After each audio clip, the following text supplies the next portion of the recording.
Welcome to CSEB aspirants. ഇന്ന് നമ്മൾ discuss ചെയ്യുന്നത് ബാങ്കിങ്ങിലെ ഒരു ടോപ്പിക്കാണ് കേട്ടോ. ബാങ്കിങ്ങിലെ ഷെഡ്യൂൾഡ് കൊമേഴ്ഷ്യൽ ബാങ്ക്സ് ഏതൊക്കെയാണ്, അതുപോലെ തന്നെ ഷെഡ്യൂൾഡ് പ്രൈവറ്റ് സെക്ടർ ബാങ്കുകൾ ഏതൊക്കെയാണ്. അപ്പം കൺഫ്യൂഷൻ വരുന്ന ഭാഗമാണ്. അപ്പോൾ അതും അതിൻ്റെ ആസ്ഥാനങ്ങളും വർഷങ്ങളും ഒക്കെ നമുക്കൊന്ന് പഠിച്ചു പോകാം കേട്ടോ. ഓക്കെ, അപ്പം നമ്മുടെ ചാനൽ ആദ്യമായിട്ട് കാണുന്ന കൂട്ടുകാർ ആരെങ്കിലും ഉണ്ടെങ്കിൽ ഒന്ന് സബ്സ്ക്രൈബ് ചെയ്ത് സപ്പോർട്ട് ചെയ്യുക. നമ്മുടെ മുൻപത്തെ വീഡിയോസ് കാണാൻ നമ്മുടെ പ്ലേലിസ്റ്റ് ഒന്ന് പോയി ചെക്ക് ചെയ്യാം കേട്ടോ. ഓക്കെ, അപ്പോൾ നമുക്ക് ക്ലാസ്സിലേക്ക് പോവാം. List of scheduled commercial banks ആണ്. അതായത് ഷെഡ്യൂൾഡ് കൊമേഴ്ഷ്യൽ ബാങ്കുകൾ ഏതെല്ലാമാണ്. 12 ഷെഡ്യൂൾഡ് കൊമേഴ്ഷ്യൽ പബ്ലിക് സെക്ടർ ബാങ്കുകളാണ് ഇപ്പോൾ നമുക്ക് നിലവിലുള്ളത്. 12 എണ്ണാണുള്ളത് കേട്ടോ. സോ 12 എണ്ണം പഠിക്കണം, അതിൻ്റെ ആസ്ഥാനം പഠിക്കണം, വർഷം ഓർത്ത് വെച്ചാൽ നല്ലത് കേട്ടോ. ആസ്ഥാനവും അതുപോലെ തന്നെ പേരും പഠിക്കാൻ വലിയ ബുദ്ധിമുട്ടുണ്ടാവില്ല. ഓക്കെ, അപ്പോൾ നമുക്ക് ഓരോന്നായിട്ട് നോക്കാം. ഫസ്റ്റ് പറയുന്നത് ബാങ്ക് ഓഫ് ബറോഡയാണ് കേട്ടോ. ഫസ്റ്റ് പറയുന്നത് ബാങ്ക് ഓഫ് ബറോഡയാണ്. ബാങ്ക് ഓഫ് ബറോഡയുടെ ആസ്ഥാനമായി വരുന്നത് വഡോദരയാണ്. അപ്പം നിങ്ങൾ നോട്ട് ചെയ്ത് പോകണം. ഓക്കെ, ഒരു ബുക്ക് എന്തെങ്കിലും പേപ്പർ എന്തെങ്കിലും വെച്ചിട്ട് നിങ്ങൾ നോട്ട് ചെയ്ത് പോകണം കേട്ടോ. ബാങ്ക് ഓഫ് ബറോഡ, ബറോഡയുടെ ആസ്ഥാനം എവിടെയാണ് വരുന്നത്? വഡോദരയാണ് വരുന്നത്. ഗുജറാത്തിലെ വഡോദരയാണ്. 1908 ഇത് രൂപീകരിക്കുന്നത്. ജൂലൈ 20 കേട്ടോ. 1908 ജൂലൈ 20 വഡോദര, ഗുജറാത്തിലെ വഡോദര ആസ്ഥാനമാക്കി ബാങ്ക് ഓഫ് ബറോഡ രൂപീകരിക്കുന്നത്. അപ്പോൾ അന്നൊരു ഇൻ്റർനാഷണൽ ലെവലിലുള്ള ബാങ്കായിരുന്നു. ഇന്ത്യയിൽ തന്നെ one of the international level bank എന്നറിയപ്പെടുന്നതാണ് ബാങ്ക് ഓഫ് ബറോഡ എന്നറിയപ്പെടുന്നത് കേട്ടോ. നെക്സ്റ്റ് പറയുന്നത് ബാങ്ക് ഓഫ് ഇന്ത്യയാണ്. Bank of India. ഓക്കെ, അപ്പോൾ നമുക്ക് ബാങ്ക് ഓഫ് ഇന്ത്യ, അതുപോലെ ബാങ്ക് ഓഫ് മഹാരാഷ്ട്ര വരുന്നുണ്ട്, പിന്നെ കനറ ബാങ്ക് വരുന്നുണ്ട്, സെൻട്രൽ ബാങ്ക് ഓഫ് ഇന്ത്യ വരുന്നുണ്ട്, ഇന്ത്യൻ ബാങ്ക് വരുന്നുണ്ട്, ഇന്ത്യൻ ഓവർസീസ് ബാങ്ക് വരുന്നുണ്ട്, പഞ്ചാബ് ആൻഡ് സിന്ധ് ബാങ്ക് വരുന്നുണ്ട്, പഞ്ചാബ് നാഷണൽ ബാങ്ക് വരുന്നുണ്ട്, സ്റ്റേറ്റ് ബാങ്ക് ഓഫ് ഇന്ത്യ വരുന്നുണ്ട്, യൂക്കോ ബാങ്ക് വരുന്നുണ്ട്, യൂണിയൻ ബാങ്ക് ഓഫ് ഇന്ത്യ വരുന്നുണ്ട്. ഓക്കെ, അപ്പോൾ ഇത്രയാണ് നമുക്ക് വരുന്നത്. അപ്പോൾ നമുക്ക് ന്യൂഡൽഹി ആസ്ഥാനമായത് ഇതിലേതാന്ന് നോക്കാം കേട്ടോ. പഞ്ചാബ് നാഷണൽ ബാങ്ക് എവിടെയാണ്? പഞ്ചാബ് നാഷണൽ ബാങ്ക്, അതായത് 9ാമത് കൊടുത്തിട്ടുള്ള പഞ്ചാബ് നാഷണൽ ബാങ്കിൻ്റെ ആസ്ഥാനം ന്യൂഡൽഹിയാണ്. പഞ്ചാബ് നാഷണൽ ബാങ്കിൻ്റെ ആസ്ഥാനം ന്യൂഡൽഹിയാണ് കേട്ടോ. Okay, Punjab national bank 1894 95 working start ചെയ്തത്. 19 മെയ് 1894 വർക്കിംഗ് സ്റ്റാർട്ട് ചെയ്തത്. 1895 കേട്ടോ. പഞ്ചാബ് നാഷണൽ ബാങ്കിൻ്റെ ആസ്ഥാനം എവിടെയാണ്? ഡൽഹിയാണ് കേട്ടോ. ന്യൂഡൽഹിയാണ് പഞ്ചാബ് നാഷണൽ ബാങ്കിൻ്റെ ആസ്ഥാനം. ഓക്കെ, പിന്നെ അതുപോലെ തന്നെ ന്യൂഡൽഹി ആസ്ഥാനമായി വരുന്നത് പഞ്ചാബ് ആൻഡ് സിന്ധ് ബാങ്കാണ്. സോ ഈ പഞ്ചാബ് നാഷണൽ ബാങ്കും പഞ്ചാബ് സിന്ധു ബാങ്കും, പഞ്ചാബ് എന്നറിയപ്പെടുന്നത് രണ്ടും എവിടെയാണ്? ന്യൂഡൽഹിയാണ് ആസ്ഥാനമായിട്ട് വരുന്നത്. ഓക്കെ, അപ്പോൾ പഞ്ചാബ് നാഷണൽ ബാങ്ക് ന്യൂഡൽഹിയാണ് ആസ്ഥാനം, പഞ്ചാബ് സിന്ധു ബാങ്കും ന്യൂഡൽഹിയാണ് ആസ്ഥാനം. ഈ പഞ്ചാബ് സിന്ധു ബാങ്ക് എസ്റ്റാബ്ലിഷ് ചെയ്യുന്ന വർഷം 1908 കാലഘട്ടമാണ് കേട്ടോ. 1908 June 24 correct date. 1908 June 24 New Delhi ആസ്ഥാനമാക്കിയിട്ടാണ് പഞ്ചാബ് സിന്ധ് ബാങ്ക് വരുന്നത്. അപ്പോൾ ന്യൂഡൽഹി ആസ്ഥാനമായ 2 നമ്മൾ പറഞ്ഞു അല്ലേ. ഓക്കെ, അപ്പോൾ നമ്മൾ ബറോഡ പറഞ്ഞതാണ്. വഡോദര ഗുജറാത്തിലാണെന്ന് പറഞ്ഞു. വഡോദരയിൽ വേറെ ഒന്നും വരുന്നില്ല. സോ നമുക്കത് വിടാം. ഓക്കെ, ഇനി നമുക്ക് ബാംഗ്ലൂരു ആസ്ഥാനമാക്കിയിട്ടാണ് കനറ ബാങ്ക് വരുന്നത്. വേറെ ബംഗളൂരുവിലൊന്നും വരുന്നില്ല, അത് മാത്രമേ വരുന്നുള്ളൂ. കനറ ബാങ്ക് എവിടെയാണ്? ബംഗളൂരു ആസ്ഥാനമാക്കിയിട്ടാണ് കനറ ബാങ്ക് വരുന്നത്. അപ്പോൾ സ്ഥലങ്ങൾ, അതായത് ആസ്ഥാനങ്ങൾ ഒരുമിച്ച് വരുന്നവയെ നമ്മളൊരു കോളം വരച്ച് എഴുതി വയ്ക്കുക കേട്ടോ.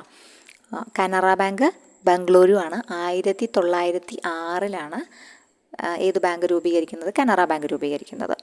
ഓക്കെ, അപ്പോൾ ബാംഗ്ലൂർത്തെ കഴിഞ്ഞു. ഇനി നമുക്ക് മുംബൈ ആസ്ഥാനമാക്കി വരണവ നോക്കാം. മുംബൈ ആസ്ഥാനമാക്കി വരുന്നതാണ് ബാങ്ക് ഓഫ് ഇന്ത്യ എന്നത്. ബാങ്ക് ഓഫ് ഇന്ത്യ, അതായത് ബാങ്ക് ഓഫ് തുടങ്ങുന്നതിനൊക്കെ സെൻട്രൽ ബാങ്ക് ഓഫ് എന്ന് തുടങ്ങുന്നതിനും എന്തുണ്ട്? ഈ ഒരു മുംബൈ ആസ്ഥാനമാക്കിയിട്ടാണ് കേട്ടോ. Union bank of India, of India എല്ലാറ്റിൻ്റെ കൂടെ ഉണ്ടായിരിക്കും. ബാങ്ക് ഓഫ് ഇന്ത്യയുടെ കൂടെ ഓഫ് ഇന്ത്യ ഉണ്ട് അല്ലേ. പിന്നെ സെൻട്രൽ ബാങ്ക് ഓഫ് ഇന്ത്യയുടെ കൂടെ ഓഫ് ഇന്ത്യ ഉണ്ട്. അപ്പം അങ്ങനെ ഓഫ് ഇന്ത്യ വരുന്നതൊക്കെ എവിടെയാണ് ആസ്ഥാനമായിട്ട് വരിക? മുംബൈയിലാണ് ആസ്ഥാനമായിട്ട് വരുന്നത്. ഓക്കെ, അപ്പോൾ അതൊന്ന് ഓർത്ത് വെച്ചാൽ മതി. അപ്പോൾ മുംബൈ ആസ്ഥാനമായിട്ട് ആദ്യം വരുന്നത് ബാങ്ക് ഓഫ് ഇന്ത്യ ആണ്. ബാങ്ക് ഓഫ് ഇന്ത്യ മുംബൈയിലാണ് 1906 സെപ്റ്റംബർ 7 തുടക്കം കുറിക്കുന്നത്. അപ്പോൾ നിങ്ങൾ മുംബൈയിൽ നിന്ന് ഹെഡിങ് എഴുതുക. മുംബൈയിൽ നിന്ന് ഹെഡിങ് എഴുതിയിട്ട് അവിടെ 1 ഇട്ടിട്ട് bank of India. Bank of India ഏതാ വർഷം? 1906 വർഷം. സെപ്റ്റംബർ 7 കേട്ടോ. 1906 സെപ്റ്റംബർ 7. അപ്പോൾ മുംബൈയിൽ ആസ്ഥാനമായിട്ടുള്ള ഒരു ബാങ്ക് കഴിഞ്ഞു. പിന്നെ വരുന്നത് രണ്ടാമത്തെ ബാങ്ക് എന്ന് പറഞ്ഞാൽ സെൻട്രൽ ബാങ്ക് ഓഫ് ഇന്ത്യ ആണ് കേട്ടോ. സെൻട്രൽ ബാങ്ക് ഓഫ് ഇന്ത്യ ആണ്. അപ്പോൾ സെൻട്രൽ ബാങ്ക് ഓഫ് ഇന്ത്യയുടെ ആസ്ഥാനം വരുന്നത് മുംബൈ തന്നെയാണ്. 1911 ഡിസംബർ 21 കേട്ടോ. 1911 ഡിസംബർ 21 രൂപീകരിക്കുന്നത്. അത് കഴിഞ്ഞ് മുംബൈ ആസ്ഥാനമായിട്ട് വരുന്നത് യൂണിയൻ ബാങ്ക് ഓഫ് ഇന്ത്യ ആണ്. ഏതാ വരുന്നത്? Union bank of India. Union bank of India Mumbai ആസ്ഥാനമാക്കിയിട്ടാണ്. 19 നവംബർ 1919 കേട്ടോ. 19 നവംബർ ഓർത്തിരിക്കാൻ സുഖമാണ്. 1919 പിന്നെ ഒരു 19 November. Okay, union bank of India. അപ്പോൾ ബാങ്ക് ഓഫ് ഇന്ത്യ എന്ന് പറയുമ്പോൾ നമുക്കറിയാം എവിടെയാണ് ആസ്ഥാനം വരുന്നത്? മുംബൈ ആണ് ആസ്ഥാനം വരുന്നത്. Bank of Maharashtra bank of Maharashtra എന്ന് പറയുന്നത് മുംബൈ ആസ്ഥാനമാക്കിയിട്ട് തന്നെയാണ് വരുന്നത് കേട്ടോ. ബാങ്ക് ഓഫ് മഹാരാഷ്ട്രയും എവിടെ തന്നെയാണ്? മുംബൈ ആസ്ഥാനമാക്കിയിട്ടാണ് വരുന്നത്. പക്ഷേ അവിടെ എന്തില്ല, നമ്മൾ എന്താ പറയുക, നേരത്തെ പറഞ്ഞ കോഡ് ബാങ്ക് ഓഫ് മഹാരാഷ്ട്ര എന്നാണ് വരുന്നത്. അതും മുംബൈ ആസ്ഥാനമാക്കിയിട്ടാണ്. അപ്പോൾ അതൊന്നും മാറ്റമുണ്ട്, അതിനെ കൂടി ഉൾപ്പെടുത്തിയിട്ട് വേണം എഴുതാൻ. അപ്പോൾ അതുപോലെ തന്നെ നമ്മുടെ സ്റ്റേറ്റ് ബാങ്ക് ഓഫ് ഇന്ത്യ എന്നറിയപ്പെടുന്ന ഓഫ് ഇന്ത്യ വരുന്നത് മുംബൈയിലാണ്. സ്റ്റേറ്റ് ബാങ്ക് ഓഫ് ഇന്ത്യയുടെ വർഷം എന്തായാലും പഠിച്ചു വയ്ക്കണം. 1955 ജൂലൈ മാസം 1 കേട്ടോ. 1955 ജൂലൈ മാസം 1 ആര്? SBI രൂപീകരിക്കുന്നത്. അതിൻ്റെ തന്നെ കോട്ടുകളൊക്കെ പഠിക്കണം. പ്യുവർ ബാങ്കിങ്, നത്തിങ് എൽസ്, പിന്നെ the banker to every Indian, അങ്ങനെ ഒരുപാട്. ദ നാഷൻ ബാങ്ക് ഓണേഴ്സ്, അങ്ങനെ നമ്മൾ എഴുതി കാണിക്കുന്ന ഓരോ തരത്തിലുള്ള ടാഗ് ലൈൻസ് ഉണ്ടല്ലോ. അപ്പോൾ അതും ഇമ്പോർട്ടൻ്റ് ആണ്. അത് നമ്മുടെ SBIയുടെ മാത്രം നമുക്ക് പഠിച്ചിട്ട് പോവാം. Pure banking, nothing else, the banker to every Indian, അതുപോലെ തന്നെ ദ നാഷൻ ബാങ്ക് ഓണേഴ്സ് എന്നൊക്കെ അറിയപ്പെടുന്നത് സ്റ്റേറ്റ് ബാങ്ക് ഓഫ് ഇന്ത്യയുടെയാണ്. അപ്പം മുംബൈ ആസ്ഥാനമാക്കിയിട്ടുള്ളത് ബാങ്ക് ഓഫ് ഇന്ത്യ ഉണ്ട്. 1906 പഠിക്കുക. പിന്നുള്ളത് സെൻട്രൽ ബാങ്ക് ഓഫ് ഇന്ത്യയാണ്. 1911 മുംബൈ ആസ്ഥാനം. Union bank of India 1919 Mumbai ആസ്ഥാനം. പിന്നെ ബാങ്ക് ഓഫ് മഹാരാഷ്ട്ര പറഞ്ഞു, 1935 മുംബൈ ആസ്ഥാനം. പിന്നുള്ളത് SBI ആണ് കേട്ടോ. SBI പറഞ്ഞു. ഓക്കെ, SBIയും മുംബൈ ആസ്ഥാനമാണ്. 1955 കറക്റ്റ് ഡേറ്റ്. ജൂലൈ 1. ഓക്കെ, അപ്പോൾ ഇത്രയും ഇമ്പോർട്ടൻ്റ് ആണ്. Bank of India, bank of Maharashtra. പിന്നെ നമ്മൾ കനറ ബാങ്ക് പറഞ്ഞതാണ്. കനറ ബാങ്കിൻ്റെ ആസ്ഥാനം ബാംഗ്ലൂരു ആണ്. സെൻട്രൽ ബാങ്ക് ഓഫ് ഇന്ത്യ വന്നു കഴിഞ്ഞാൽ ആസ്ഥാനം എവിടെയാണ്? മുംബൈയിലാണ്.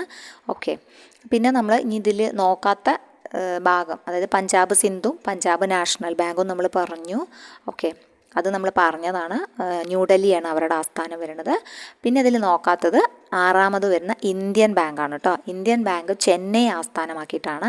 ഇന്ത്യൻ ബാങ്ക് മാത്രമല്ല, ഇന്ത്യൻ ഓവർസീസ് ബാങ്കും 6ഉം 7ഉം, ഇന്ത്യൻ ബാങ്കും ഇന്ത്യൻ ഓവർസീസ് ബാങ്കും രണ്ടും വരുന്നത് എവിടെയാണ് ആസ്ഥാനം? ചെന്നൈയിലാണ് വരുന്നത്. അപ്പം ഇന്ത്യൻ ബാങ്കിൻ്റെ വർഷം നോക്കുകയാണെങ്കിൽ 1907 കേട്ടോ. ഓഗസ്റ്റ് 15 ആ ഒരു ഇന്ത്യൻ ബാങ്ക് രൂപീകരിക്കുന്നത്. 1907 ഓഗസ്റ്റ് 15 കേട്ടോ. അതുപോലെ തന്നെയാണ് Indian overseas bank 1937 February 10. Okay, അപ്പോൾ നമുക്ക് ഒന്നും കൂടി റിപ്പീറ്റ് ചെയ്തിട്ട് പോവാം. റിപ്പീറ്റ് ചെയ്യാം. പിന്നെ യൂക്കോ ബാങ്ക് നമ്മൾ പറഞ്ഞിട്ടില്ല, കൊൽക്കത്തയാണ് ആസ്ഥാനം യൂക്കോ ബാങ്ക് കൊൽക്കത്തയാണ്. അങ്ങനെ 12 ബാങ്കുകളാണ് നമുക്കുള്ളത്. അപ്പം ഈ ഓർഡറിൽ തന്നെ നമുക്ക് പഠിക്കാം. ബാങ്ക് ഓഫ് ബറോഡ ആസ്ഥാനം വഡോദര, ഗുജറാത്ത്, 20 ജൂലൈ 1908. ഓക്കെ, ഇനി നമ്മൾ പറഞ്ഞത് ആസ്ഥാനങ്ങൾ നോക്കിയിട്ട് പഠിക്കണം. അപ്പോൾ എളുപ്പമാണ്. ആസ്ഥാനങ്ങൾ നോക്കിയിട്ട് പഠിക്കുമ്പോൾ നമുക്ക് എളുപ്പമാണ്. അപ്പോൾ ആദ്യം നമുക്ക് ന്യൂഡൽഹി നോക്കാം. ന്യൂഡൽഹി ആസ്ഥാനമായി വരുന്നത് 2 ഉള്ളത്. പഞ്ചാബ് സിന്ധു ബാങ്കും പഞ്ചാബ് നാഷണൽ ബാങ്കുമാണ് ന്യൂഡൽഹി ആസ്ഥാനമായിട്ട് വരുന്നത്. അതിൻ്റെ വർഷവും കൂടി പഠിക്കാം. പഞ്ചാബ് സിന്ധു ബാങ്കിൻ്റെ 1908 കേട്ടോ. ജൂൺ 24. പഞ്ചാബ് നാഷണൽ ബാങ്കിനെയോ 1894, 95 പ്രവർത്തനം സ്റ്റാർട്ട് ചെയ്തത്. മെയ് 19 ഡേറ്റ് വരുന്നത്. പിന്നെ അത് കഴിഞ്ഞ് നമ്മൾ നോക്കുന്നത് മുംബൈ ആസ്ഥാനമാണ്. മുംബൈയാണ് ഏറ്റവും കൂടുതലുള്ളത് കേട്ടോ. മുംബൈ ആസ്ഥാനമായിട്ടുള്ളതാണ്. മുംബൈ ആസ്ഥാനമായിട്ടുള്ളത് ബാങ്ക് ഓഫ് ഇന്ത്യ, അതുപോലെ തന്നെ central bank of India. Bank of ഇന്ത്യയുടെ വർഷം എന്ന് പറഞ്ഞു കഴിഞ്ഞാൽ 1906 September 7 central bank of India 1911 December 21. Union bank of India 1919 November 19. Okay. പിന്നെ ബാങ്ക് ഓഫ് മഹാരാഷ്ട്രയും മുംബൈയിൽ തന്നെയാണ്. അത് മാത്രമേ ഒരു വ്യത്യാസമുള്ളൂ. പക്ഷെ എന്നാലും ബാങ്ക് ഓഫ് വന്നിട്ടുണ്ട്. സോ ഒന്ന് നോട്ട് ചെയ്യുക. അത് 1935. പിന്നെ ചെന്നൈയിൽ ആസ്ഥാനമായത് 2 വരുന്നുണ്ട്. ഇന്ത്യൻ ഓവർസീസ് ബാങ്കും പിന്നെ അതുപോലെ തന്നെ ഇന്ത്യൻ ബാങ്കുമാണ്. ഇന്ത്യൻ ബാങ്കിൻ്റെ വർഷം 1907 ഓഗസ്റ്റ് 15 ഇന്ത്യൻ ബാങ്ക്. പിന്നെ ഇന്ത്യൻ ഓവർസീസ് ബാങ്ക് ആണെങ്കിൽ 1937 ഫെബ്രുവരി 10. യൂക്കോ ബാങ്ക് കൊൽക്കത്തയാണ്. SBI നമ്മൾ പറഞ്ഞു മുംബൈയിലാണ്. 1 ജൂലൈ 1955. സോ ഇതാണ് നമ്മുടെ 12 ബാങ്കുകൾ എന്ന് പറഞ്ഞത്. അപ്പോൾ 12 ബാങ്കുകളും ഇമ്പോർട്ടൻ്റ് ആണ്. വർഷം നിങ്ങൾ നോട്ട് ചെയ്തിട്ടുണ്ടാവുമെന്ന് വിചാരിക്കുന്നു. ഹെഡ് ക്വാർട്ടേഴ്സും നമ്മൾ പറഞ്ഞു കഴിഞ്ഞു. ഓക്കെ. അപ്പോൾ നമുക്കിനി അടുത്തത് നോക്കാം കേട്ടോ. അടുത്ത ഭാഗം എന്ന് വെച്ച് കഴിഞ്ഞാൽ list of scheduled private sector ബാങ്കാണ്. അപ്പോൾ നമ്മൾ നോക്കിയത് പബ്ലിക് സെക്ടർ ബാങ്കാണ്. ഇനി നമ്മൾ നോക്കാൻ പോകുന്നത് ഷെഡ്യൂൾഡ് പ്രൈവറ്റ് സെക്ടർ. പ്രൈവറ്റ് സെക്ടറിൽ 21 ബാങ്കുകളാണ് പ്രൈവറ്റ് സെക്ടറിൽ പ്രവർത്തിക്കുന്നത് കേട്ടോ. അപ്പോൾ 21 ബാങ്കുകളാണ്. അപ്പോൾ നമ്മൾ പറഞ്ഞു പോകുന്നു. പക്ഷേ നിങ്ങൾക്ക് ചിലപ്പം അത് മുഴുവൻ ഓർത്തിരിക്കണം എന്നില്ല. എഴുതിയെടുത്തോളൂ. ചിലപ്പോൾ ചോദിച്ചാൽ നമുക്കത് ഉപകാരപ്രദമായി പഠിച്ചെടുക്കാം. ഓക്കെ. പേരുകൾ നോക്കാം. ആക്സിസ് ബാങ്കാണ് ഒന്നാമത് പറയുന്നത് ആക്സിസ് ബാങ്കാണ്. ആക്സിസ് ബാങ്കിൻ്റെ ആസ്ഥാനം വരുന്നത് മുംബൈയിലാണ് കേട്ടോ. 1993 ഡിസംബർ 3 വർഷം സ്റ്റാർട്ട് ചെയ്ത വർഷം. ആക്സിസ് ബാങ്ക് മുംബൈ ആസ്ഥാനമാക്കിയിട്ട് പ്രവർത്തിക്കുന്നു. പിന്നെ വന്നിട്ടുള്ളത് ബന്ധൻ ബാങ്കാണ് കേട്ടോ. സോ അതും വളരെ ഇമ്പോർട്ടൻ്റ് ആണ്. ബന്ധൻ ബാങ്ക് കൊൽക്കത്തയിലാണ് കേട്ടോ ആസ്ഥാനമായിട്ട് വരുന്നത്. 2015 ഓഗസ്റ്റ് 23. ഓക്കെ. പിന്നുള്ളത് നമ്മുടെ കാത്തലിക് സിറിയൻ ബാങ്കാണ്. തൃശ്ശൂർ ആസ്ഥാനമായിട്ടുള്ളതാണ് കാത്തലിക് സിറിയൻ ബാങ്ക്. വളരെ പഴയ ബാങ്കാണ്. 1920 കാലഘട്ടത്തിലാണ് നവംബർ 26 കാത്തലിക് സിറിയൻ ബാങ്ക് രൂപീകരിച്ചത്. അതായത് പഴയ പ്രൈവറ്റ് ജനറേഷൻ ബാങ്കുകളുടെ കൂട്ടത്തിലുള്ളതായിരുന്നു കാത്തലിക് സിറിയൻ ബാങ്കൊക്കെ. പിന്നുള്ളത് സിറ്റി യൂണിയൻ ബാങ്കാണ് കേട്ടോ. സിറ്റി യൂണിയൻ ബാങ്കാണ്. കുംഭകോണം തമിഴ്നാട്ടിലെ കുംഭകോണമാണ് സിറ്റി യൂണിയൻ ബാങ്കിൻ്റെ ഹെഡ് ക്വാർട്ടേഴ്സ് വരുന്നത്. 1904 അത് രൂപീകരിച്ചത് കേട്ടോ. അപ്പോൾ നമ്മുടെ കാത്തലിക് സിറിയൻ ബാങ്കിനേക്കാളും പഴക്കമുള്ളതാണെന്ത് city union bank. Kumbakonam bank എന്ന് പണ്ട് അറിയപ്പെട്ടിരുന്നു. ഒക്ടോബർ 31 1904 ഒക്ടോബർ 31 അത് രൂപീകരിച്ചിട്ടുള്ളത്. പിന്നെ DCB ബാങ്കാണ്. അത് മുംബൈയിൽ തന്നെയാണ്. 1930 കാലഘട്ടത്തിലാണ് അതും രൂപീകരിച്ചിട്ടുള്ളത്. പിന്നെ ധനലക്ഷ്മി ബാങ്കാണ്. അത് നമുക്ക് അറിയാവുന്നതാണ് അല്ലേ. ധനലക്ഷ്മി ബാങ്ക് 1927 തൃശ്ശൂരാണ് ആസ്ഥാനമായിട്ട് വരുന്നത്. പിന്നെ പ്രധാനപ്പെട്ട ഒരു ബാങ്കാണ് ഫെഡറൽ ബാങ്ക് എന്ന് പറഞ്ഞു കഴിഞ്ഞാൽ. ഫെഡറൽ ബാങ്ക് കൊച്ചിയിലാണ് ആസ്ഥാനം. ആലുവയിലാണ് അവരുടെ ഹെഡ് ക്വാർട്ടേഴ്സ് സെൻട്രൽ ഓഫീസ് വരുന്നത്. 1931 കേട്ടോ. ഫെഡറൽ ബാങ്ക് ചോദിച്ചിട്ടുണ്ട്. അപ്പോൾ അതുകൊണ്ട് ഓർത്തിരിക്കുക. 1931 ഏപ്രിൽ 23 സ്റ്റാർട്ട് ചെയ്തിട്ടുള്ളത് ഫെഡറൽ ബാങ്ക്. അത് കഴിഞ്ഞാൽ നമ്മുടെ HDFC ബാങ്കാണ്. HDFC ബാങ്ക് ഏത് വർഷമാണ്? 1994 കേട്ടോ. 1994 ഓഗസ്റ്റിലാണ്. HDFC ബാങ്കിൻ്റെ ആസ്ഥാനം എന്ന് പറഞ്ഞാൽ മുംബൈയിലാണ്. ഓക്കെ. പിന്നുള്ളത് നമ്മുടെ ICICI ബാങ്കാണ്. അവർ ആദ്യം സ്റ്റാർട്ട് ചെയ്തൊരു കോർപ്പറേഷൻ ലെവലിലായിരുന്നു. ICICI ബാങ്ക് ആദ്യം സ്റ്റാർട്ട് ചെയ്തത് കോർപ്പറേഷനായിരുന്നു. അതായത് 1955. ഓക്കെ. ഗുജറാത്തിലെ വഡോദരയിലാണ് അവരുടെ ആസ്ഥാനം ഉള്ളത്. പിന്നെ ഇൻഡസ് ബാങ്ക് 21 ബാങ്കുകളാണുള്ളത് കേട്ടോ. അപ്പോൾ 10ാമത്തെ ബാങ്കാണ് നമ്മൾ പറയണത് ഇൻഡസ് ബാങ്ക് മുംബൈയിലാണ് ആസ്ഥാനം. 1994 സ്റ്റാർട്ട് ചെയ്തത്. പിന്നെ IDFC എന്ന് പറഞ്ഞ ബാങ്ക് IDFC ഫസ്റ്റ് ബാങ്ക് തന്നെയാണ് അറിയപ്പെടുന്നത്. മുംബൈയിൽ തന്നെയാണ് ആസ്ഥാനം. 2015 നിലവിൽ വരുന്നത്. അതുപോലെ തന്നെ ജമ്മു കാശ്മീർ ബാങ്ക് ലിമിറ്റഡ് ശ്രീനഗറാണ് ആസ്ഥാനമായിട്ട് വരുന്നത്. 1938 കർണാടക ബാങ്ക് ലിമിറ്റഡ്. അപ്പോൾ ഇതൊക്കെ നിങ്ങളൊന്ന് ഓർത്തിരുന്നാൽ മതി. എത്ര നമ്പർ ഉണ്ട് എന്നാണ് നമുക്ക് ചോദിക്കാറ്. പക്ഷേ നമ്മുടെ ഈ ഭാഗത്ത് വർക്ക് ചെയ്യുന്ന എല്ലാ ബാങ്കുകളുടെയും വർഷവും ആസ്ഥാനവും ഒന്ന് നോട്ട് ചെയ്ത് വെക്കണം. നമുക്കൊന്നും കൂടി റിവൈസ് ചെയ്ത് പോകാം കേട്ടോ. ജമ്മു കാശ്മീർ ബാങ്ക് ലിമിറ്റഡ് നമുക്ക് അങ്ങനത്തെയൊന്നും ചോദിക്കാൻ സാധ്യതയില്ല. ജമ്മു കാശ്മീർ 1938 ശ്രീനഗറാണ് ആസ്ഥാനം വരുന്നത്. കർണാടക അതുപോലെ തന്നെ മംഗളൂരു കർണാടകയിലാണ് ആസ്ഥാനം വരുന്നത്. 1924 വരുന്നത്. ഓക്കെ. പിന്നെ കരൂർ വൈശ്യ ബാങ്ക് നമ്മൾ കേട്ടിട്ടുള്ളതാണ്. കരൂർ വൈശ്യ ബാങ്ക് നമുക്കിവിടെ തമിഴ്നാട്ടിലെ കരൂരാണ് അവരുടെ ആസ്ഥാനം വരുന്നത്. നമുക്കിവിടെ ബ്രാഞ്ചസ് അവൈലബിൾ ആണ്. 1916, അതും ഓൾഡ് പണ്ട് തുടങ്ങിയതാണ്, 1916 ഓക്കെ. പിന്നെ കൊട്ടക് മഹീന്ദ്ര നമുക്ക് വളരെ പരിചിതമാണ്, മുംബൈയിലാണ് ആസ്ഥാനം. അവരുടെ വർഷം 1985 കേട്ടോ. പിന്നെ നൈനിറ്റാൾ, ഉത്തരാഖണ്ഡിലാണ് നൈനിറ്റാളിൽ തന്നെയാണ് അവരുടെ ആസ്ഥാനം വരുന്നത്, 1922. പിന്നെ RBL ബാങ്ക് മുംബൈയിലാണ് ആസ്ഥാനം വരുന്നത്, 1943 RBL ബാങ്ക് വരുന്നത്. ഓക്കെ. പിന്നെ തമിഴ്നാട് മർക്കൻഡൈൽ ബാങ്ക് 1921 തൂത്തുക്കുടി ആസ്ഥാനമാക്കി പ്രവർത്തിക്കുന്നു. ഓക്കെ. പിന്നെ യെസ് ബാങ്ക് വരുന്നത് 2004. യെസ് ബാങ്ക് 2004 മുംബൈ ആസ്ഥാനമാക്കിയിട്ടാണ് യെസ് ബാങ്ക് വർക്ക് ചെയ്യുന്നത്. ഓക്കെ. അപ്പോൾ ഇതൊക്കെ വളരെ ഇമ്പോർട്ടൻ്റ് ആയ തന്നെയാണ്. യെസ് ബാങ്കുമായി ബന്ധപ്പെട്ടിട്ടൊക്കെ നമ്മൾ കേൾക്കാറുണ്ട്. പിന്നെ IDBI നമുക്കറിയാം, 1964 ജൂലൈ 1 അത് മുംബൈ ആണ് കേട്ടോ. IDBIയും എവിടെയാണ്? മുംബൈ, മഹാരാഷ്ട്ര, അവിടെയാണ് IDBI ബാങ്ക് വർക്ക് ചെയ്യുന്നത്. 1 ജൂലൈ 1964 ഇപ്പം ഒരു പ്രൈവറ്റ് സെക്ടർ ബാങ്കായി മാറിയിട്ടുണ്ട് അല്ലേ IDBI. അപ്പോൾ IDBI നിൽക്കുന്നത് ഒരു പ്രൈവറ്റ് സെക്ടർ ബാങ്ക് എന്ന ഒരു ലേബലിലാണ്. ഓക്കെ. പിന്നെ SBI ബന്ധപ്പെട്ടിട്ട് നമ്മുടെ യോനോനെ എല്ലാവരും ഓർത്തിരിക്കണം. ഓക്കെ. IDBI എന്നായിരുന്നു സ്റ്റാർട്ട് ചെയ്തത്? IDBI 1964 അന്ന് ആക്ട് 1964 IDBI ആക്ട്. പിന്നെ LIC ആയിരുന്നു അന്ന് ഓൺ ചെയ്തത്. ഓക്കെ.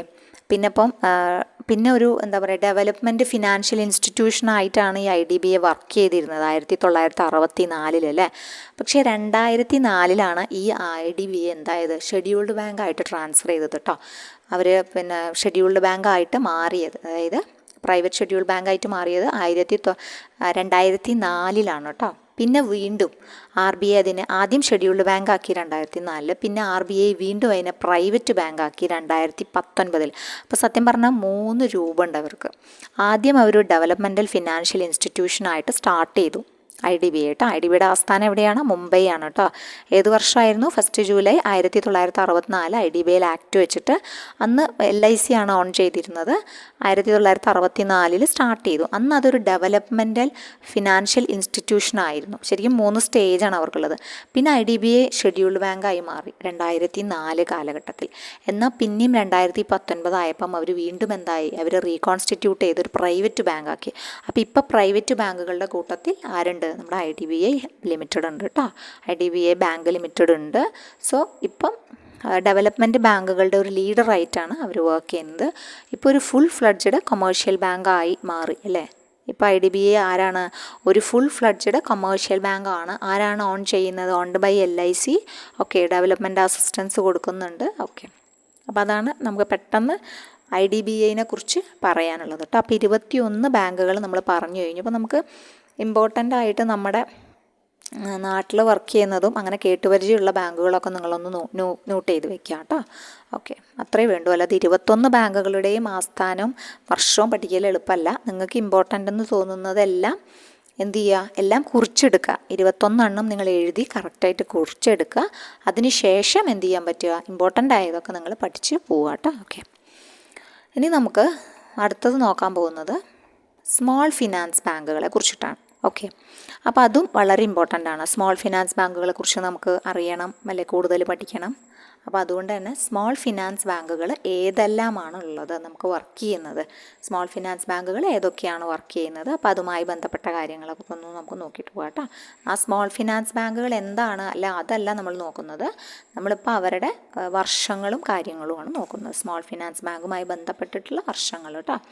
അപ്പോൾ ആദ്യം പറയുന്നത് AU small finance bank limited ആണ് കേട്ടോ. അപ്പോൾ 11 സ്മോൾ ഫിനാൻസ് ബാങ്കുകളാണ് ഇപ്പോൾ നമുക്ക് വർക്ക് ചെയ്യുന്നത്.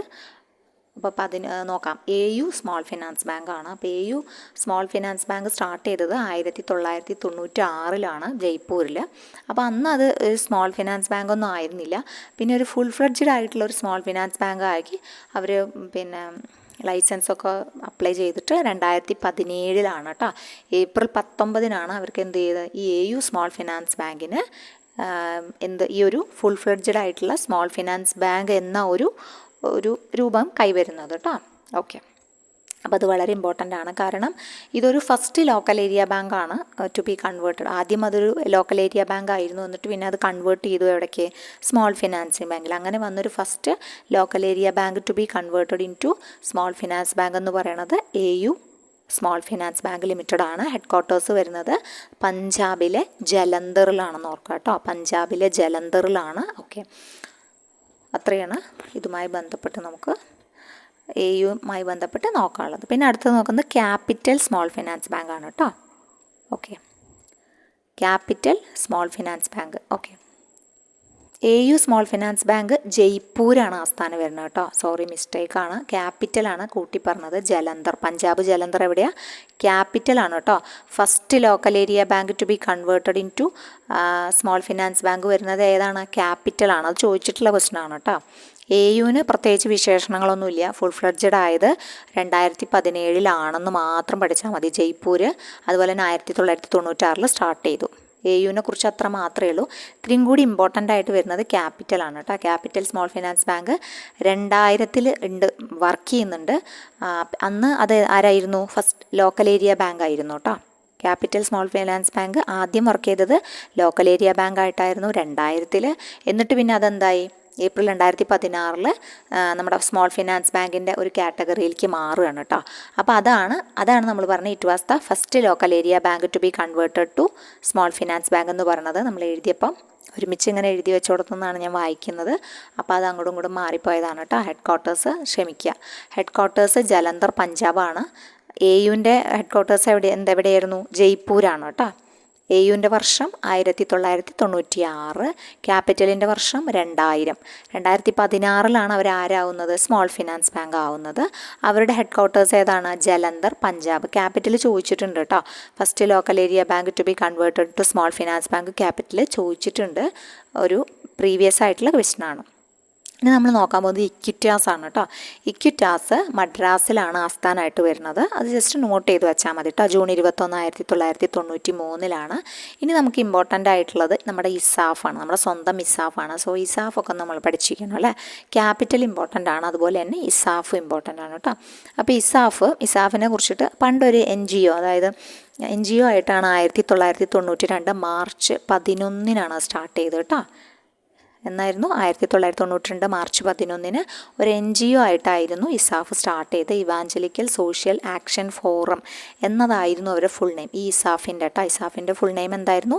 ഇവാഞ്ചലിക്കൽ സോഷ്യൽ ആക്ഷൻ ഫോറം എന്നായിരുന്നു. തൃശ്ശൂരാണ് ആസ്ഥാനമായിട്ടുള്ളത്. പോൾ തോമസ് എന്ന് പറഞ്ഞ വ്യക്തിയും അദ്ദേഹത്തിൻ്റെ പോൾ തോമസ് എന്ന വ്യക്തിയും പിന്നെ ആളുടെ കുറച്ചു ഫ്രണ്ട്സും കൂടിയിട്ടാണ് തുടങ്ങുന്നത് കേട്ടോ. ചെറിയൊരു രീതിയിലൊരു വീട്ടിൽ സ്റ്റാർട്ട് ചെയ്ത സംരംഭമായിരുന്നു. പിന്നെ അത് വല്ലാതെ ബിഗ് ആവുകയാണ് അല്ലേ, വളരെ സക്സസ്ഫുൾ ആയിട്ടുള്ളൊരു ബാങ്കായി മാറുകയാണ്. അങ്ങനെ മാർച്ച് 10, 2017 അതിന് സ്മോൾ ഫിനാൻസ് ബാങ്ക് എന്നൊരു കാറ്റഗറിയിലേക്ക് മാറുന്നത് കേട്ടോ. ഓക്കെ, അപ്പോൾ പിന്നെ അടുത്തത് നോക്കാനുള്ളത് സൂര്യോദയമാണ്. സൂര്യോദയം നമ്മൾ നവി മുംബൈയാണ് ആസ്ഥാനമായിട്ട് വരുന്നത്. 2008 സൂര്യോദയ്. നമ്മളെ സംബന്ധിച്ച് നമുക്ക് അത്ര ഇമ്പോർട്ടൻ്റ് അല്ല, എന്നാലും നോക്കി പോവാം കേട്ടോ. Ujjivan small finance bank limited. Ujjivan ബാംഗ്ലൂരിലാണ്, കർണാടകയിലെ ബാംഗ്ലൂരാണ് ആസ്ഥാനം വരുന്നത്. 2017 കേട്ടോ. പിന്നെ അതുപോലെ തന്നെ ഉജ്ജീവൻ പോലെ തന്നെയാണ് ഉത്കർഷ് എന്ന് പറഞ്ഞാൽ അത് വാരണാസിയാണ്, UP വാരണാസിയാണ് ആസ്ഥാനമായിട്ട് വരുന്നത്. ഏപ്രിൽ 30, 2016 സ്റ്റാർട്ട് ചെയ്തത് കേട്ടോ. അവർ 2016 തന്നെ സ്മോൾ ഫിനാൻസ് ബാങ്ക് ആയിട്ടാണ് വർക്ക് തുടങ്ങിയത്. ഓക്കെ, പിന്നെ ഉള്ളത് ഉത്കർഷ് നമ്മൾ പറഞ്ഞു. പിന്നെ ഉള്ളത് സ്ലൈസാണ് കേട്ടോ. സ്ലൈസ് ഗുവാഹട്ടി, ആസാമിലെ ഗുവാഹട്ടിയിലാണ്. അത് ഫിൻടെക്കിൻ്റെ കൂടെ വർക്ക് ചെയ്തിരുന്നതായിരുന്നു ഈ സ്ലൈസ്. ഇപ്പം തന്നെ, അതായത് 2024 ഇപ്പം അടുത്താണ് അവർക്ക് 2024 ഒക്ടോബർ 27 അവർക്ക് ലാസ്റ്റ് പിന്നെ ഈ ഒരു സ്റ്റാറ്റസ് കിട്ടുന്നത്. അപ്പോൾ അതുകൊണ്ട് തന്നെ ഇമ്പോർട്ടൻ്റ് ആണ് കേട്ടോ. സ്ലൈസ് ഒന്ന് ഓർത്ത് വെച്ചോളൂ. പിന്നെ ജന സ്മോൾ ഫിനാൻസ് ബാങ്ക്, ഒന്നും പുതുതായി തോന്നണ്ടെന്ന് വെച്ചിട്ടാണ് നമ്മളിതൊക്കെ ഒന്ന് ഇൻട്രൊഡ്യൂസ് ചെയ്ത് തരണം. അപ്പോൾ നിങ്ങൾ ജസ്റ്റ് കേൾക്കുക, ഒന്ന് മനസ്സിലേക്ക് എടുക്കുക, അത്രേ വേണ്ടൂ കേട്ടോ. അപ്പോൾ ജന ബാംഗ്ലൂരാണ്. 2015-18 കാലഘട്ടത്തിലാണ് അവരും സ്റ്റാർട്ട് ചെയ്തിട്ട്. 1999 തന്നെ ഉണ്ട്, പക്ഷേ 15 ലൈസൻസിൽ അപ്ലൈ ചെയ്യുന്നു. 2018 അവരിനി സ്മോൾ ഫിനാൻസ് ബാങ്ക് കാറ്റഗറിയിലേക്ക് സ്ഥിരമായിട്ട് ആക്കുന്നത് ജനേനെ. പിന്നുള്ളത് ശിവാലിക്കാണ്, നോയിഡയാണ് ആസ്ഥാനം. 1998 സ്റ്റാർട്ട് ചെയ്തു. ഇപ്പോൾ 2020 അവരെന്നെ സ്മോൾ ഫിനാൻസ് ബാങ്ക് ആക്കി മാറ്റുന്നത്. പിന്നെ യൂണിറ്റി ന്യൂഡൽഹിയാണ് ആസ്ഥാനം വരുന്നത്. ഓഗസ്റ്റ് 25, 2021 യൂണിറ്റി സ്റ്റാർട്ട് ചെയ്യുന്നത് കേട്ടോ. സ്മോൾ ഫിനാൻസ് ബാങ്ക് ആയിട്ട് തന്നെയാണ് സ്റ്റാർട്ട് ചെയ്യുന്നത്. ഓക്കെ, അപ്പോൾ ഇത്രയാണ് നമുക്ക് സ്മോൾ ഫിനാൻസ് ബാങ്കുമായി ബന്ധപ്പെട്ട് പറയാനുള്ളത്. ഇവിടെ നമ്മൾ പറഞ്ഞു ക്യാപിറ്റൽ നോക്കണം, ക്യാപിറ്റൽ സ്മോൾ ഫിനാൻസ് ബാങ്ക് നോക്കണം. പിന്നെ ഉള്ളത് നമ്മുടെ ഇസാഫ് നോക്കണം. ഇസാഫിൻ്റെ വർഷം മാർച്ച് 10, 2017 വളരെ ഇമ്പോർട്ടൻ്റ് ആണ് കേട്ടോ. ഇനി നോക്കുന്നത് ലിസ്റ്റ് ഓഫ് ഷെഡ്യൂൾഡ് പേയ്മെൻറ്റ് ബാങ്കുകളാണ്. പേയ്മെൻറ്റ് ബാങ്ക് ഇതുപോലെ തന്നെ ഇമ്പോർട്ടൻ്റ് ആണ്. സ്മോൾ ഫിനാൻസ് ബാങ്ക് പോലെ തന്നെ പേയ്മെൻറ്റ് ബാങ്ക് ഇമ്പോർട്ടൻ്റ് ആണ്. അപ്പോൾ അവരുടെ പ്രത്യേകതകളൊക്കെ നമ്മൾ പഠിക്കണം കേട്ടോ. സ്മോൾ ഫിനാൻസ് ബാങ്കിൻ്റെ പ്രത്യേകതകൾ, പേയ്മെൻറ്റ് ബാങ്കുകൾ പ്രത്യേകതകളൊക്കെ പഠിക്കണം. ഇത് നമ്മുടെ ലിസ്റ്റാണ്, ഇപ്പോൾ പ്രസൻറ്റിലുള്ള ലിസ്റ്റാണ് നമ്മൾ പറയുന്നത്. അപ്പോൾ first India post payment bank limited തന്നെയാണ് ഇപ്പോഴത്തെ ഏറ്റവും ലാർജസ്റ്റ് എന്ന് പറയുന്നത് അവർ തന്നെയാണ് അല്ലേ. ഓക്കെ, അത് വർഷം സെപ്റ്റംബർ 1, 2018 എന്ത് ചെയ്യുന്നത്, അവർ വർക്ക് ചെയ്യാൻ സ്റ്റാർട്ട് ചെയ്തു. പിന്നെ ഈ പറഞ്ഞ പോലെ അത് ഇമ്പോർട്ടൻ്റ് ആണ് കേട്ടോ. IBPB എന്നറിയപ്പെടുന്ന നമ്മുടെ പോസ്റ്റൽ ഡിപ്പാർട്ട്മെൻറ്റിൻ്റെ താഴെയാണ് വർക്ക് ചെയ്യുന്നത്. പിന്നെ ഉള്ളത് ഫിനോ ആണ് കേട്ടോ. ഫിനോ ഇമ്പോർട്ടൻ്റ് ആണ്. ഫിനോ 2007 കേട്ടോ. 2007 സ്റ്റാർട്ട് ചെയ്തു. ജൂൺ 23 ആ ഒരു സമയത്താണ് സ്റ്റാർട്ട് ചെയ്യുന്നത്. പിന്നെ 2015 അവർക്ക് ഈ ഒരു പേയ്മെൻറ്റ് ബാങ്ക്, അതായത് ഷെഡ്യൂൾഡ് പേയ്മെൻറ്റ് ബാങ്ക് എന്ന് പറഞ്ഞ കാറ്റഗറിയിൽ അവർ ഉൾപ്പെടുത്തുന്നത്. പേടിഎം ഇമ്പോർട്ടൻ്റ് ആണ്. 2017 നവംബർ 28 നോയിഡയാണ് ആസ്ഥാനം കേട്ടോ. ഫിനോയുടെ ആസ്ഥാനം മുംബൈ ആണ്. ഓക്കെ, അപ്പോൾ പേടിഎമ്മിൻ്റെ ആസ്ഥാനം നോയിഡയാണ്. ഓക്കെ, പിന്നെ എയർടെൽ ഇമ്പോർട്ടൻ്റ് ആണ് കേട്ടോ.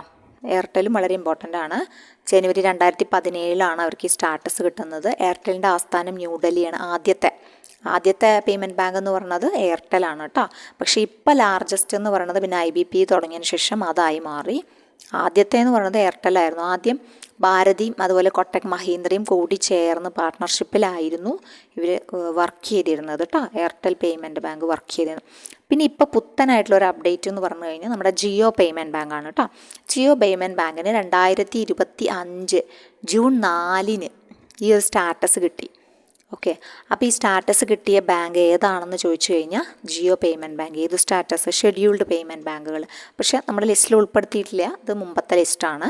സോ ജൂൺ 4, 2025 ജൂൺ 4 അവർക്ക് അങ്ങനെ ഒരു സ്റ്റാറ്റസ്. അപ്പം മുമ്പേ അവർ പേയ്മെൻറ്റ് ബാങ്ക് എന്ന് വെച്ചാൽ മുമ്പേ അവർ ഫുൾ ഫ്ലഡ്ജ്ഡ് എന്നാണ് പറയാൻ പറ്റില്ല. കാരണം മുമ്പേ അവർ SBIയുടെ കൂടെയാണ് വർക്ക് ചെയ്തിരുന്നത് കേട്ടോ. ജിയോയുടെ ആ ഒരു ഫിനാൻഷ്യൽ സർവീസസ് പ്ലസ് SBI അങ്ങനെയാണ് വർക്ക് ചെയ്തിരുന്നത്. ഇപ്പോൾ പക്ഷേ SBIനെ ഒഴിവാക്കുകയും ഫുൾ ഫ്ലഡ്ജഡ് ആയിട്ടുള്ള അവരൊരു ഷെഡ്യൂൾഡ് പേയ്മെൻറ്റ് ബാങ്ക് എന്ന സ്റ്റാറ്റസിലേക്ക് വന്നിട്ടുണ്ട്. 2025 ജൂൺ 4 കേട്ടോ. അപ്പോൾ ഒഫീഷ്യൽ ഡിക്ലറേഷൻ കഴിഞ്ഞോ എന്നറിയില്ല, പക്ഷെ ഇങ്ങനൊരു സംഭവം വന്നിട്ടുണ്ട്. സോ ഒന്ന് നോട്ട് ചെയ്ത് വെക്കുക. ചോദിക്കുന്ന ഉറപ്പൊന്നും പറയാൻ പറ്റില്ല. ഓക്കെ, പിന്നെ NSDL ഉണ്ട് കേട്ടോ. NSDL മുമ്പേ ആസ്ഥാനമാക്കിയിട്ടാണ്, പക്ഷെ അത് ലിസ്റ്റഡ് അല്ല. ഓക്കെ, പേയ്മെൻറ്റ് ബാങ്കിൻ്റെ കാറ്റഗറിയിൽ തന്നെയാണ് അതും വർക്ക് ചെയ്യുന്നത്. പിന്നെ നമ്മൾ കൊടുത്തിട്ടുള്ളത് ഷെഡ്യൂൾഡ് റീജിയണൽ റൂറൽ ബാങ്കുകളാണ്. ഓക്കെ, അപ്പോൾ റീജിയണൽ റൂറൽ ബാങ്കുകൾ എത്ര എണ്ണം ഉണ്ട് എന്ന് മാത്രം നമുക്ക് നോക്കിയിട്ട് പോവാം. കാരണം അതെല്ലാം നമുക്കറിയാം, ഓരോ സ്റ്റേറ്റിലും ഇഷ്ടം പോലെ ഉണ്ട് അല്ലേ. അപ്പോൾ അതുകൊണ്ട് തന്നെ നമ്മൾ നമ്മുടെ നോക്കിയിട്ട് പോവാം. പിന്നെ കൂടാതെ എത്ര എണ്ണം ഉണ്ട് എന്ന് നോക്കിയിട്ട് പോവാം. അപ്പോൾ list of scheduled RRBs in India എത്ര എണ്ണം ഉണ്ട്? RRBs ഇൻ ഇന്ത്യ എന്ന് പറഞ്ഞ് നോക്കുമ്പം നമുക്ക് കാണാനുള്ളത് 43 എണ്ണമാണ് കേട്ടോ. ഓക്കെ, അപ്പം നമ്മുടെ ഇവിടെ കേരളത്തിൽ നിന്ന് എന്തുണ്ടെന്ന് നോക്കുമ്പം നമ്മുടെ കേരളവുമായി ബന്ധപ്പെട്ടിട്ടുള്ളത് കേരള ഗ്രാമീൺ ബാങ്കാണ് കേട്ടോ. 19ാമതായി കിടക്കുന്ന കണ്ടില്ലേ, കേരള ഗ്രാമീൺ ബാങ്കാണ് നമ്മുടെ കേരളത്തിൽ നിന്ന് പ്രതിനിധാനം ചെയ്യുന്ന ഷെഡ്യൂൾഡ് റീജിയണൽ റൂറൽ ബാങ്ക് കേട്ടോ. നമുക്ക് ഒറ്റെണ്ണേ ഉള്ളൂ. ഓക്കെ, വേറെ ഒന്നും നമുക്ക് ഇല്ല പറയാൻ കേട്ടോ. ഓക്കെ, കേരള ഗ്രാമീൺ ബാങ്ക് മാത്രമേ ഉള്ളൂ. ബാക്കിയൊക്കെ മറ്റ് സംസ്ഥാനങ്ങളുടെയാണ് കിടക്കുന്നത്. ഓക്കെ, പിന്നെ കൊടുത്തിട്ടുള്ളത് അപ്പോൾ 43 എണ്ണമാണെന്ന് ആലോചിക്കുക. കേരളത്തിൽ നിന്ന് ഒന്നുണ്ടെന്ന് ആലോചിക്കുക, കേരള ഗ്രാമീൺ ബാങ്ക്. പിന്നെ scheduled foreign banks in India ഉണ്ട്. അതൊക്കെ ഷെഡ്യൂൾഡ് ആണ് കേട്ടോ. ഷെഡ്യൂൾഡ് എന്ന് വെച്ചാൽ അവരുടെ ഷെഡ്യൂൾ 2 ഉൾപ്പെട്ടതാണ്, അത് ഓർത്ത് വയ്ക്കുക. കേരള ഗ്രാമീൺ ബാങ്ക് ഷെഡ്യൂൾഡ് ബാങ്കാണ്. ഷെഡ്യൂൾഡ് ഫോറിൻ ബാങ്കുകൾ ഒരുപാടെണ്ണം ഉണ്ട്. അപ്പോൾ നമുക്ക് പേരുകളൊന്നും ഓർത്തിരിക്കണം എന്നില്ല, നമുക്ക് നമ്പർ മാത്രം പഠിച്ചു വെച്ചിട്ട് പോകാം കേട്ടോ. ഷെഡ്യൂൾഡ് ഫോറിൻ ബാങ്കുകൾ 44 എണ്ണമാണ് അപ്പോൾ നിലവിൽ അതിൽ കൊടുത്തിട്ടുള്ളത് കേട്ടോ. ഓക്കെ. അപ്പോൾ ഇതാണ് ലിസ്റ്റ് ഓഫ് ഷെഡ്യൂൾഡ് ഫോറിൻ ബാങ്കുകളുടെ എണ്ണം നമ്മൾ പറഞ്ഞു കഴിഞ്ഞു. അപ്പോൾ ഇതാണ് നമ്മുടെ ലിസ്റ്റ് എന്ന് പറഞ്ഞപ്പോൾ ഓൾമോസ്റ്റ് ബാങ്കുകൾ എന്താണ് പഠിക്കേണ്ടത് എന്നൊരു രൂപരേഖ വേണം എന്ന് പലരും മെസ്സേജ് അയച്ചിരുന്നു. അപ്പം അതുകൊണ്ട് നമ്മൾ ബാങ്കിൻ്റെ ഒരു ഓവറോൾ ഇങ്ങനെയൊക്കെയാണ് നമ്മൾ ബാങ്കിങ്. അപ്പം ഈ ബാങ്കുകൾ മൊത്തം നമുക്ക് എല്ലാം ഓരോന്ന് പഠിക്കേണ്ട ആവശ്യമൊന്നുമില്ല. ഇമ്പോർട്ടൻ്റ് ആയ കാര്യങ്ങൾ മാത്രം നിങ്ങളതൊന്ന് കറക്റ്റായിട്ട് പെറുക്കിയെടുത്ത് പഠിക്കുക കേട്ടോ. അപ്പം മാത്രമേ നമുക്കത് സ്മാർട്ട് സ്റ്റഡി നടത്തുക കേട്ടോ. ഓക്കെ, അപ്പോൾ ഇതിൽ നിന്ന് തന്നെ ഇമ്പോർട്ടൻ്റ് ആയിട്ടുള്ള എല്ലാ കാര്യങ്ങളും നിങ്ങൾ നോട്ട് ചെയ്ത് ഒന്ന് എക്സാമിന് മുമ്പേ 2 പ്രാവശ്യം റിവൈസ് ചെയ്തിട്ട് പോയാൽ മാർക്കൊന്നും പോവില്ല. ഓക്കെ, അപ്പോൾ ഇത്രയേ ഉള്ളൂ ഇന്നത്തെ വീഡിയോ. അപ്പോൾ നെക്സ്റ്റ് വീഡിയോയിൽ കാണാം. താങ്ക്